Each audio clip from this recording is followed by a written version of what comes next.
ఏంటి బాబు line cut అయిందా? అవును, సిగ్నల్ వీక్ గా ఉంది. సిమ్ మార్చా. డ్యూయల్ సిమ్ యూస్ చేస్తే బాగుండేది. నేను అదే యూస్ చేస్తున్నా. ఓ అలాగా. మ్మ్. సరే సరే. ఏమైంది బాబు? తుపాకీ తుపాకీ. ఓ తుపాకీ పెద్దగా ఉందని భయపడ్డావా? మ్మ్. ఆ తుపాకీ వట్టి ఫోజుకే. ఓ ఇంతవరకు ఓ కాకిని పిచ్చుకుని కూడా కాల్చిందే లేదు. అంతేనా? అవును. అరే ఏంటిది? డస్టా?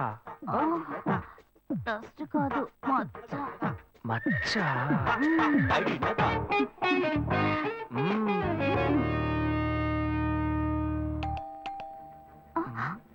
అయ్యో, ఎవరో వచ్చారు. అయ్యో ఏం చేయాలి? అయ్యో అంటే ఉండండి. ఎక్కడ తక్కువాలి? అయ్యో, ఎక్కడైనా దాక్కో. నా కూతురు వచ్చింది. నేనేం చేయాలో తెలియట్లేదే.